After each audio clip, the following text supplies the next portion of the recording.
जिस तरह पाकिस्तान की ओर से जो है रात को हेवी आर्टिलरी शेलिंग की गई थी, उसके बाद जो है भारतीय सेना ने उनको मुंह तोड़ जवाब दिया है। जिस तरह जो है भारत की ओर से जो है एयर स्ट्राइक की गई और बताया जा रहा है कि पाकिस्तान के जो आतंकी जो ठिकाने हैं उनको वहाँ पे उड़ाया गया है। उसके बाद जब यहाँ पे जो है रात को हेवी आर्टिलरी शेलिंग हुई है, मैं इस टाइम उड़ी सेक्टर में मौजूद हूँ। मैं आपको तस्वीरों में जो है दिखाने की कोशिश करूँगा।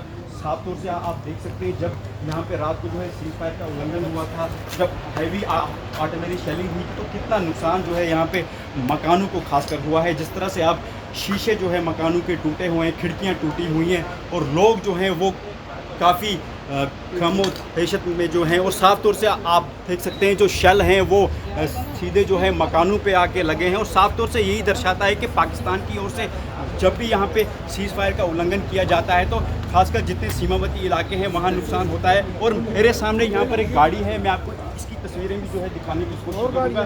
जो ये गाड़ी है और साफ़ तौर से आप देख सकते हैं कि गाड़ी को भी जो है काफ़ी नुकसान हुआ है और साफ़ तौर से जो शल हैं वो गाड़ी के दरवाजे पे लगे हैं, जिससे गाड़ी का जो दरवाज़ा है वो पूरी तरह से डैमेज हुआ है। और साथ साथ मैं आपको यहाँ नीचे जो है ये जो मकान की फेंसिंग है ये भी जो है पूरी टूटी हुई है और साथ साथ यहाँ पर एक पेड़ है वो भी जो है पूरी तरह से डैमेज हुआ है। और यही दर्शाता है कि कितनी हैवी जो आर्टिलरी शेलिंग जो है रात को यहाँ पे हुई है। और यहाँ पे हमारे साथ कुछ स्थानीय लोग हैं, हम इनसे भी बात करने की कोशिश करेंगे और इनसे भी जानेंगे कि जब यहाँ पे सीज़ फायर का उल्लंघन जो है पाकिस्तान की ओर से किया गया था तो कितना जो खौफ और दहशत का माहौल था। आप अपना नाम बताएंगे? जी, जब ये शेलिंग हुई थी तो आप उस टाइम क्या कर रहे थे?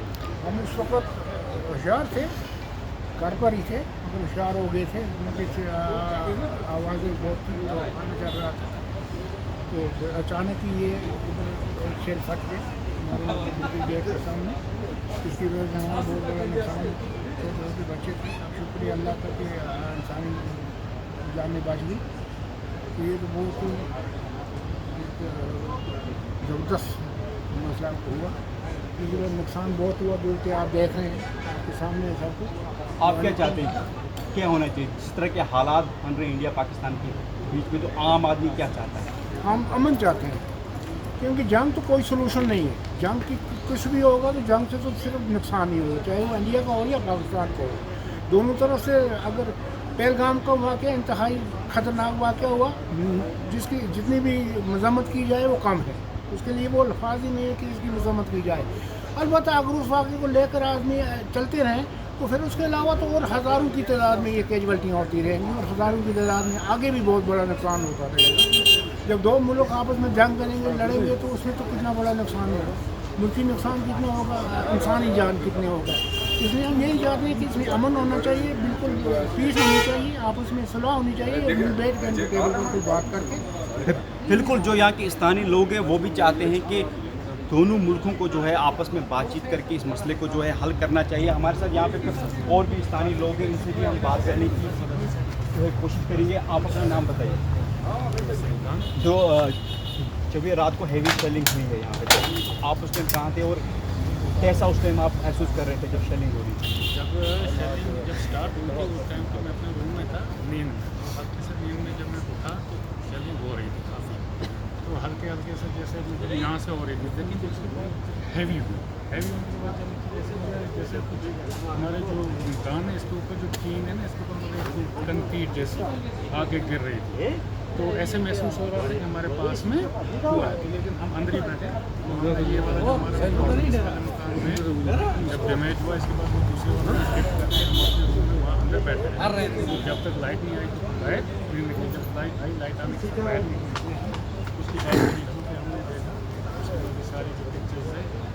आप क्या चाहते हैं, जैसे इंडिया और पाकिस्तान के बीच में अभी तनाव चल रहा है, तो आप क्या चाहते हो एक आम आदमी क्या होना चाहिए?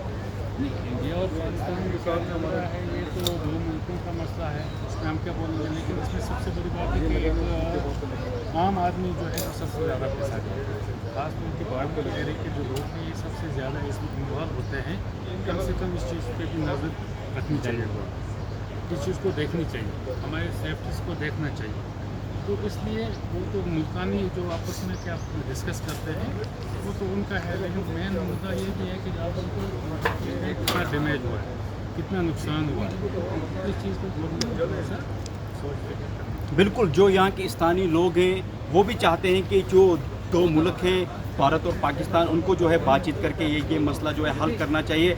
आपको मैं फिर से तस्वीरों में दिखाने की कोशिश करूंगा जो मकान की फेंसिंग है वो किस तरह से टूटी हुई है, और यही दर्शाता है कि कितनी हैवी जो है आर्टिलरी शेलिंग जो है रात को हुई है, और जिसका जो है मुंह तोड़ जवाब जो है हमारी भारतीय सेना ने दिया है। और साफ तौर से एक बार हम मकान की जो तस्वीर है वो आपको दिखाने की कोशिश करेंगे, किस तरह जो मकान की खिड़कियां जो है टूटी हुई हैं, शीशे टूटे हुए हैं और मकान को जो है काफ़ी नुकसान हुआ है।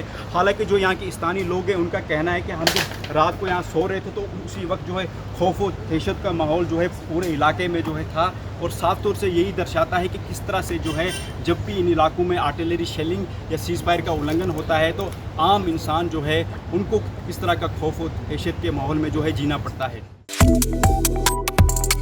Subscribe to One India and never miss an update.